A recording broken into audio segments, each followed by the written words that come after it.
Right, good evening everyone. My name is Crystal and I've just come back from my mum's in Chatham, and I have been trying to remain independent, and it's not happening, is it? It's just not happening. Now I've uploaded 2 videos to YouTube where you can clearly see my mum is in need of help, but she's refusing help. There's something going on. I know there's someone in the background influencing my mum's behaviour, trying to keep an eye on me, where I am and what I'm doing, but she won't tell me. I can't force my mum to tell me what's going on, and it's upsetting. So my mum kept on and on and on and on, so I gave in and I went up to see my mum today. Siri, what's the time, please? It's 5:10 p.m. So it's 5:10. There's something clearly worrying my mum and upsetting my mother, but she won't tell me what it is. It's been going on for a long time. Before my dad passed away, and way before that. I can't force her to get help. I can't force her to see a doctor. I can't force her to tell me what's going on. So I just have to try and get it out of my mum, but it's really difficult. There is something clearly wrong and going on. So I'm back at my flat in Rochester. Again, my mum is like, well, she's my mum, isn't she? She's my mother. I'm Crystal. And my name isn't Jennifer. This is what it's like outside my flats at the moment. Right? My mum said something when she was ordering the taxi. This is another reason why I don't go up to my mum's, because a few days after I do, I usually get harassed outside quite badly and made fun of. She went, I'm Ginestra's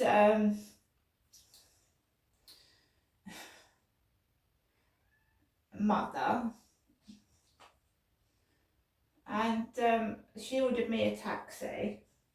My name is Crystal, and Ginestra sounds like Jennifer if you say it really quickly. So it sounded like she was saying, I'm Jennifer's mother, when she was ordering me a taxi this evening. She's been talking about her mental health nurse, Ben, who was an Asian man. And, you know, something went on with her and Ben. I don't know what it was, but she said he was over familiar, so I don't know what happened there, because I was up in Gloucestershire when my mum was in hospital in 1993. That's clearly affected my mother, what happened in 93. So my mum kept ringing and ringing the phone. She rang me at 7:20. She rang me again and again and again, and I thought, well, I'm going to have to go up there, aren't I?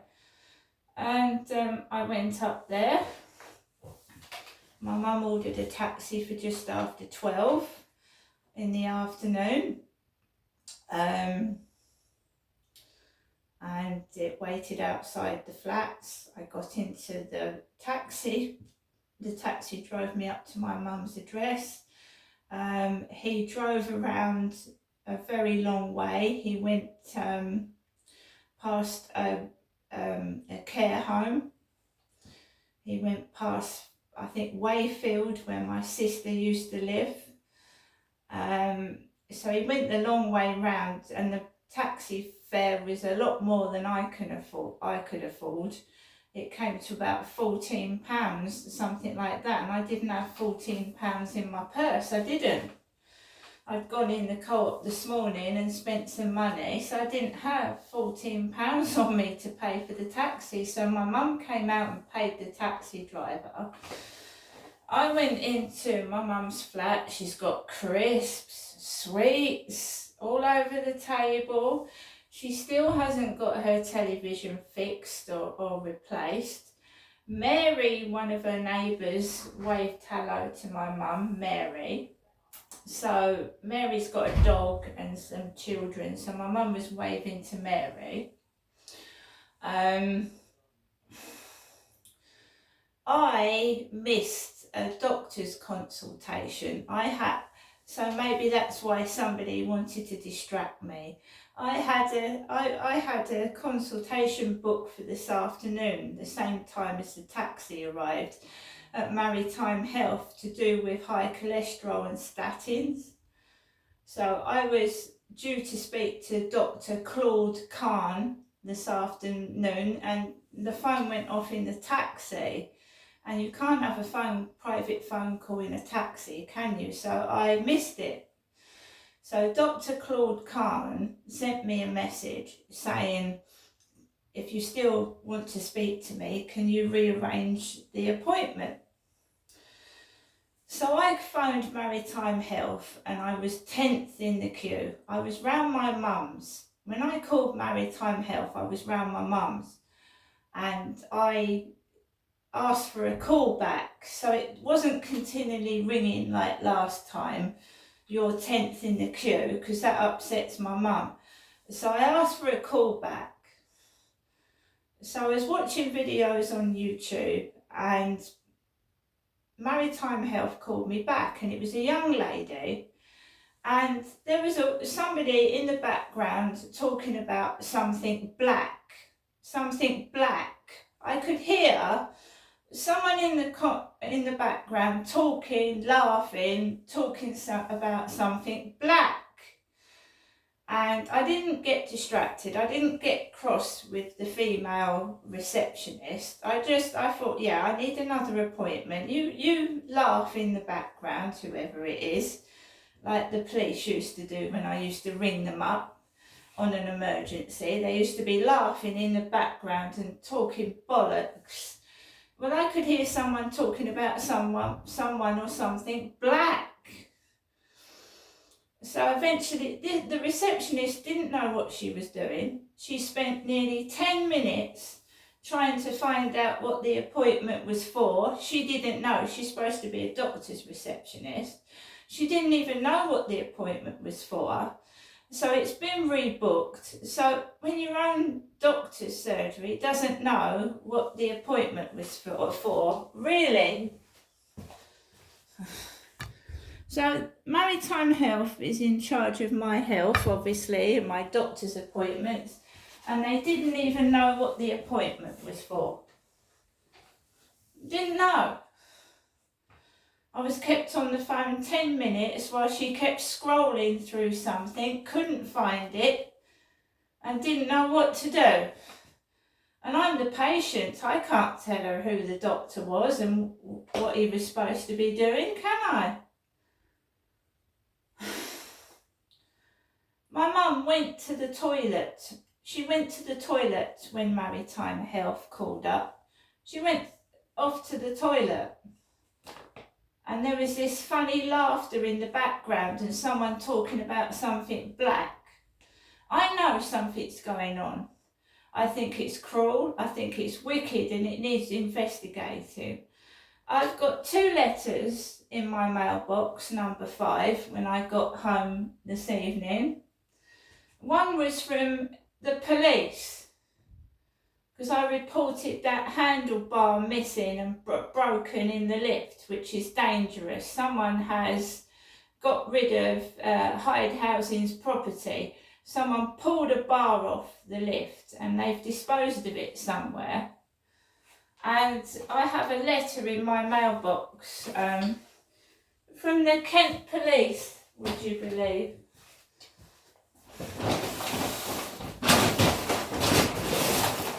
So there's a black car parked outside my bedroom window, a black car. They were talking about something black. That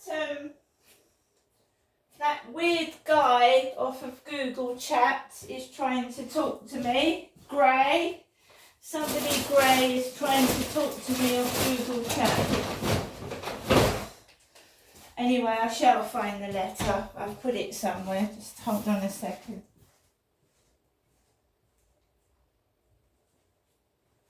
I've had my voting slip. My voting slip. My poll card. The election of the Police and Crime Commissioner for Kent Police Area. And my polling station is the Marketing Suite, Rochester Riverside.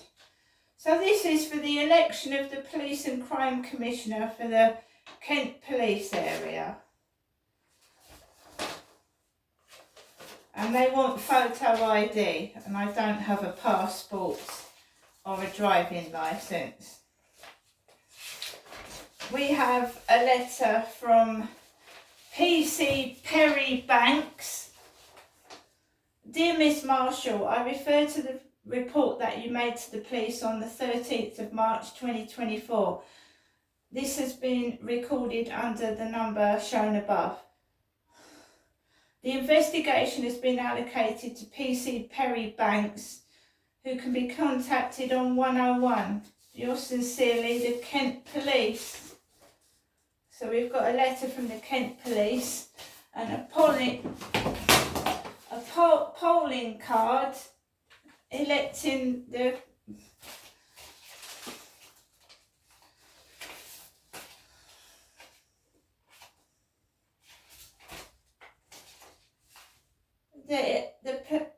Commissioner for the Kent Police. And what have the police done for me? Absolutely nothing. So I'm not interested in voting for the Commissioner of Police. Is this some kind of bloody funny joke, is it? So they were talking about something black. There's a black car outside my bedroom window. I'm not anybody's property. I'm not talking to this guy off Google Chat who is just nosy and asking me questions, which is none of his damn business.